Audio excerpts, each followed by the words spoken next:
दोस्तों, छठ पूजा कब है, कैसे करें? छठ पूजा नहाए खाए की परंपरा, क्या खाना चाहिए और क्या नहीं। छठी मैया को 3 चीज कभी मत चढ़ाना, व्रत टूट जाता है। संतान को होते हैं कष्ट। छठ में कौन से कपड़े पहनना चाहिए और कौन से नहीं। इस रंग के कपड़े कभी मत पहनना, व्रत टूट जाता है। छठी मैया को किस चीज का भोग नहीं लगाना चाहिए और छठ व्रत में कौन सी गलती नहीं करना चाहिए। और यदि जिनके घर के पास नदी या तालाब या गंगा या समुद्र नहीं है, तब वह क्या करें। और साथ ही जानिए 3 ऐसी महिलाएं हैं जिन्हें छठ का व्रत नहीं रखना चाहिए। छठ पूजा नहीं करना चाहिए, घोर पाप लगता है, व्रत टूट जाता है, उल्टा संतान को जीवन भर मिलते हैं कष्ट। और यदि आपने छठ पूजा में यह कार्य कर लिया, यह उपाय कर लिया, तो आपको दुनिया की कोई भी ताकत करोड़पति होने से रोक नहीं पाएगी। प्राचीन जानकारी चैनल के घर के सदस्य भी, घर की महिलाएं भी यह कार्य जरूर करती हैं। दोस्तों, हिंदी पंचांग के अनुसार छठ हर वर्ष कार्तिक मास की शुक्ल पक्ष की षष्ठी यानी छठी तिथि पर मनाया जाता है। यह हमेशा दीपावली के 6 दिन बाद पड़ता है, जो नहाए खाए की परंपरा से प्रारंभ होता है। ये व्रत करने वाले व्रत भारी 36 घंटे तक निर्जला व्रत रखते हैं, जिसके बाद छठी मैया की आराधना और सूर्य देव को अर्घ्य देने के बाद इस व्रत का समापन किया जाता है। यदि संतान आपकी बार बार बीमार पड़ जाती है, सर्दी खांसी जुकाम, बार बार अस्पताल में बच्चा भर्ती होता है, उसके इंजेक्शन बार बार लगते हैं, बच्चों के शरीर पर सूजन आ जाती है, पैर में तकलीफ, शरीर में तकलीफ, तब ऐसे समय में उस स्त्री को छठ पूजा अवश्य करना चाहिए जिसकी संतान को कष्ट मिलते हैं। तब छठी मैया की कृपा से छठ माता स्वयं उस संतान की रक्षा करती है। छठी मैया बहुत प्यारी है, संतान की स्वयं रक्षा करती है, परिवार की रक्षा करती है। परिवार में कभी विपदाएं नहीं आती। छठी माता का हृदय इतना कोमल है जिसकी आप कल्पना नहीं कर सकते। खासकर संतान दीर्घायु होती है, परिवार खुशहाल होता है, जीवन भर इतना सुख घर में बरसता है जिसकी आप कल्पना भी नहीं कर पाएंगे। छठी माँ ब्रह्मांड की माँ है, संसार की माँ है, संतान की माँ है। जो सच्चे दिल से एक बार छठी मैया को प्रसन्न कर लेता है, समझो उसने 7 बार पृथ्वी की परिक्रमा कर ली, गंगा स्नान कर लिया, धार्मिक यात्रा कर ली, देवताओं की परिक्रमा करना माना जाता है। छठ पूजा 2025 शुभ मुहूर्त, कार्तिक माह के शुक्ल पक्ष की षष्ठी तिथि 27 अक्टूबर 2025 को सुबह 6:04 से शुरू होगी और 28 अक्टूबर 2025 को सुबह 7:59 पर समाप्त होगी। दोस्तों, सबसे पहले हम ये जानते हैं कि ऐसी कौन सी महिलाएं हैं जिन्हें छठ पूजा नहीं करनी चाहिए। लगता है घोर पाप और व्रत टूट जाता है, छठी मैया क्रोधित हो जाती है। हम यह भी बताएंगे माता को क्या चढ़ाना चाहिए, क्या नहीं, खाने में क्या खाना चाहिए और क्या नहीं। हम इस वीडियो में बारी बारी जानकारी बताएंगे, तो वीडियो आज की बहुत ही सुंदर है, अंत तक बने रहे। सुंदर सी वीडियो को पहले लाइक करें और हमारे चैनल को सब्सक्राइब जरूर करें। सच्चे दिल से कमेंट में लिखें, जय हो छठी मैया की। छठी मैया स्वयं आपकी संतान की रक्षा करेंगे। आपके घर में छठी मैया खुद चलकर आएंगी, माँ का होगा वास। दोस्तों, छठ पूजा का व्रत ऐसी महिलाएं गलती से भी ना रखें, अन्यथा आपकी संतान की मृत्यु हो सकती है, पति पर भारी संकट आ सकते हैं, उल्टा आप पाप के भागीदार बन सकते हैं। ऐसी महिलाएं छठ पूजा से रहे दूर। दोस्तों, कार्तिक मास की षष्ठी को छठ मनाई जाती है। छठे दिन पूजी जाने वाली षष्ठी को बिहार में आसान भाषा में छठी मैया कहकर पुकारना है। यह त्योहार अपितु महाराष्ट्र, झारखंड, उत्तर प्रदेश तथा पश्चिम बंगाल, यहां तक कि विदेशों में रहने वाली महिलाएं भी भली भांति इस पर्व को मानती हैं। मान्यता है कि छठ पूजा के दौरान पूजी जाने वाली यह माता सूर्य भगवान की बहन है, इसीलिए लोग सूर्य को अर्घ्य देकर छठ मैया को प्रसन्न करते हैं। वहीं धर्मशास्त्र और पुराणों में मां दुर्गा के छठे रूप कात्यायनी देवी को भी छठ माता का ही रूप माना जाता है। छठ मैया को संतान देने वाली माता के नाम से भी जाना जाता है। मान्यता है कि यह पर्व संतान के लिए मनाया जाता है, खासकर वह जोड़े जिन्हें संतान की प्राप्ति नहीं हुई है तो वह छठ का व्रत रखते हैं। वहीं सभी अपने बच्चों की सुख शांति के लिए मनाते हैं। लेकिन क्या आप जानते हैं, कुछ ऐसी महिलाएं भी हैं जिन्हें छठ पूजा का व्रत गलती से भी नहीं रखना चाहिए। यह सबसे बड़ा घोर पाप माना जाता है। महिलाएं ऐसी गलती कभी ना करें। तो चलिए जानते हैं। देखिए, सबसे पहले अपनी राशि कमेंट बॉक्स में जरूर डाल दीजिएगा। यदि आपकी राशि के अनुसार हमारे पास कोई उपाय होगा तो वह आकर हम आपके कमेंट के रिप्लाई में बता देंगे। और हाँ, एक लाइक जरूर करें। जय हो छठी मैया की। दोस्तों, शास्त्रों के अनुसार जो लोग अधूरी शादी करते हैं वह शास्त्र का अपमान करते हैं। अधूरी शादी जैसे कि कोर्ट मैरिज और शादी के बिना ही संतान की उत्पत्ति कर देना सबसे बड़ा पाप है। ऐसे में छठ पूजा का व्रत ऐसे लोगों को अपनी संतान के लिए कभी नहीं रखना चाहिए, क्योंकि आपने हिंदू रीति रिवाजों के अनुसार 7 फेरे नहीं लिए हैं। और वहीं बिन शादी के जब ऐसे लोग साथ में रहते हैं तो समाज में ऐसा रिश्ता कलंकित होता है। दोस्तों, बहुत से लोग ऐसे हैं जो भागकर शादी करते हैं और परिवार को दुखी कर देते हैं, माता पिता को समाज में कलंकित कर देते हैं, माता पिता को रुलाते हैं, परिवार को रुलाते हैं, समाज को बदनाम करते हैं। ऐसे लोग पूरे जनजीवन समस्त संसार के लिए श्रापित है। देखिए, परिवार को रुलाकर हमेशा रिश्ते अनर्थ ही होते हैं, रिश्ते जुड़ते नहीं हैं। इसीलिए जो लोग भागकर शादी करते हैं और कोर्ट मैरिज कर लेते हैं, 7 फेरे नहीं लेते हैं, हिंदू रीति रिवाज के साथ शादी नहीं करते, विवाह नहीं करते, तो उनके लिए यह व्रत उचित नहीं है। 7 फेरे का मतलब होता है आपने अग्निदेव का आशीर्वाद लिया, 33 कोटि देवी देवता का आशीर्वाद लिया, माँ बाप का आशीर्वाद लिया, परिवार का आशीर्वाद लिया, समाज को सम्मान दिया, मतलब आप पूज्य योग्य हैं। आप भगवान की सेवा कर सकते हैं, आप कोई भी व्रत आदि परंपरा के साथ कर सकते हैं।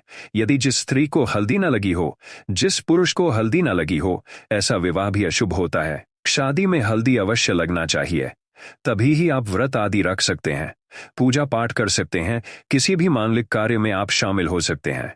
इसीलिए ऐसी स्त्री किसी भी धार्मिक कार्य में तभी सफल व शामिल हो सकती है जब वह अग्नि के साथ फेरे ले ले। ऐसी शादी को ही शास्त्रों में सर्वश्रेष्ठ माना जाता है। ऐसे में अगर आपकी अधूरी शादी है तो आप छठ पूजा कभी ना करें। आपके ऐसा करने से छठी मैया का अपमान माना जाएगा और आपको पाप लग सकता है। दोस्तों, शास्त्रों के अनुसार इस व्रत को सच्चे मन से रखना चाहिए। अगर कोई महिला शौक में यानी बेमन से इस व्रत को रखती है तो उनके पति या संतान की मृत्यु या उन पर कष्ट आ सकते हैं। सच्ची श्रद्धा के साथ छठ पूजा का व्रत रखना चाहिए। इस व्रत के सफल होने से संतान सुख की प्राप्ति होती है, संतान को कष्ट कभी नहीं आते। छठी मैया करती है, रक्षा घर परिवार होता है। खुशहाल जो लोग छठ पूजा करते हैं तो छठी मैया उनके इर्द गिर्द, उनके घर के आसपास सदैव घूमती रहती है, उनकी रक्षा करती है, उनकी संतानों की रक्षा करती। जो बांझ महिलाएं हैं उन्हें संतान सुख की प्राप्ति देती है, लेकिन सच्चे हृदय से ही माता को पुकारे। दोस्तों, छठ पूजा करने से सैकड़ों युगों के फल की प्राप्ति होती है, परिवार में सुख समृद्धि धन की प्राप्ति होती है। छठी ही मैया की पूजा से सभी मनोकामनाएं होती हैं। पूरी वही कुंवारी कन्याएं और पुरुष भी छठ पूजा कर सकते हैं। छठ पूजा का फल कई लाख गुना प्राप्त होता है। इससे व्यक्ति के सभी पाप खत्म हो जाते हैं और सुख समृद्धि की प्राप्ति होती है। छठ पूजा का व्रत पूरा करने से स्वयं छठी मैया आपके पूरे घर की रक्षा करती है। दोस्तों, अब ये भी जान लेते हैं कि छठ मैया को ऐसी कौन सी 3 चीजें हैं जो नहीं चढ़ानी चाहिए, भयंकर पाप लगता है। दोस्तों, नंबर 1, सूर्य भगवान को अर्घ देने के लिए तांबे का लोटा ही प्रयोग करें, लेकिन भूलकर भी चांदी, स्टील, शीशा और प्लास्टिक के बर्तन से अर्घ नहीं देना चाहिए, इससे व्रत टूट सकता है। दोस्तों, नंबर 2, व्रत के दौरान घर में कभी भी मांसाहार ना बनाएं और ना ही परिवार में किसी को खाने दें। जो लोग इस दिन लहसुन प्याज का खाना बनाते हैं और खाते हैं तो उन्हें छठी मैया उल्टा बर्बाद कर देती है, श्राप दे देती है। इस दिन छठी मैया को भोग लगता है, तो घर में यदि आपके परिवार में किसी ने व्रत रखा है तो आप भी लहसुन प्याज का इस्तेमाल ना करें।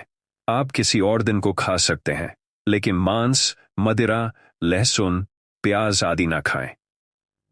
मान लीजिए छठ व्रत आपकी बहन ने रखा है और आप दूर भी रहते हैं, तब भी आप लहसुन प्याज न खाएं, नहीं तो उनका व्रत टूट सकता है।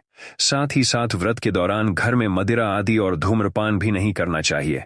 दोस्तों, नंबर 3, छठी मैया का प्रसाद बहुत ही शुद्धता के साथ बनाया जाता है।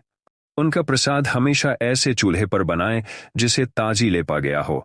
यदि गैस पर बना रहे हो तो गैस स्टोव को अच्छी तरह से धो लें। पहले से बने चूल्हे पर कभी प्रसाद ना बनाएं, इसके लिए नया चूल्हा ही बनाएं। दोस्तों, नंबर 4, सूर्य को अर्घ्य देने से पहले कभी भी भोजन ग्रहण ना करें, घोर पाप लगेगा। व्रत भारी लोगों को पहले और दूसरे दिन सूर्य को जल देने के बाद ही भोजन करना चाहिए। व्रत के दौरान भोजन के प्रति मन में लालसा ना रखें, व्रत टूटता है। नंबर 5, छठी मैया से मांगी मन्नत।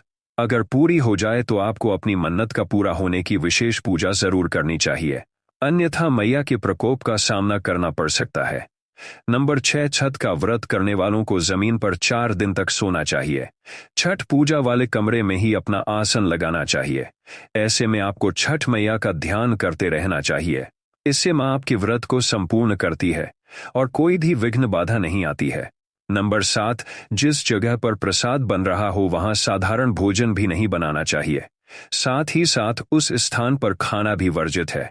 दोस्तों, नंबर 8, प्रसाद बनाते हुए नमक का हाथ भी किसी पूजा की वस्तु या प्रसाद से नहीं छूना चाहिए। दोस्तों, नंबर 9, पूजा के दौरान अपनी वाणी को बुरी बातों से थोड़ा दूर रखें। जुबान पर गंदे विचार भी नहीं लाना चाहिए। छठी मैया का आशीर्वाद पाने के लिए मन में गंदे विचार नहीं लाने चाहिए। नंबर 10, घर में पूजा के दौरान झूठे बर्तन और गंदे कपड़ों का ढेर बिल्कुल नहीं होना चाहिए। इससे छठी मैया क्रोधित हो जाती है और व्रत टूट जाता है। छठी मैया को साफ सफाई बहुत पसंद है। व्रत के दौरान अपने घर को साफ सुथरा रखें और गंगाजल से छिड़काव अवश्य कर लें। इससे पूरा घर पवित्र हो जाता है और छठी मैया का आशीर्वाद प्राप्त हो जाता है। दोस्तों, आज हम आपको छठी मैया की कृपा पाने के लिए एक ऐसा उपाय बताएंगे जिससे आप सबसे जल्दी करोड़पति हो जाएंगे। मैं छठी मैया की सौगंध खाता हूं। अगर आपने ये उपाय कर लिया तो आपको दुनिया की कोई भी महाशक्ति, कोई भी व्यक्ति करोड़पति होने से, धनी होने से धन, ऐश्वर्य, प्रगति, सौभाग्यशाली, उत्तम जीवन साथी, धन संपदा, सकारा, ऊर्जा प्राप्त करने से कोई नहीं रोक पाएगा। यह उपाय आप कॉपी पेन पर लिखकर रख लें, आपके बहुत काम आएगा। हम उपाय बताने वाले हैं। उपाय को ध्यान से सुनना आपकी कायाकल्प हो जाएगी। लेकिन वीडियो में आगे बढ़ने से पहले आपसे निवेदन था, वीडियो जरूर लाइक कर दीजिए। यह उपाय छठ पूजा वाले दिन ही करना है। आइए जानते हैं उपाय। यह उपाय आपको प्राचीन जानकारी चैनल पर ही मिलेगा। यदि कोई और यह उपाय बताएं तो समझो वह फ्रॉड है। देखिए, एक नमक का पैकेट ले लें, पिसा हुआ ढेली वाला ले सकते हैं, और एक पानी की बोतल और इक्वान की दक्षिणा तथा 100 ग्राम की सरसों के तेल की बोतल और 50 ग्राम सूखी लाल मिर्चें, 500 ग्राम चावल और 500 ग्राम उड़द की काली दाल और 5 के बताशे। यह सभी 8 सामग्री एकत्रित कर लें। किसी कपड़े में बांध लें या थैली में ले लें। सभी सामग्री को मिक्स मत करना, अलग अलग पैकेट में एक ही थैली में डाल लें। अब अपने शिशु के ऊपर से, संतान के ऊपर से 7 बार उतारा करें। अब यह सामग्री किसी गरीब व्यक्ति को दान में दे देना। मैं छठी मैया की सौगंध खाता हूँ। मैं प्राचीन जानकारी छठी मैया की सौगंध खाता हूँ। यदि आपका बच्चा, आपका शिशु स्वस्थ ना हो जाए, आप हमारे चैनल को अनसब्सक्राइब कर देना। आपका भाग्य बदल जाएगा।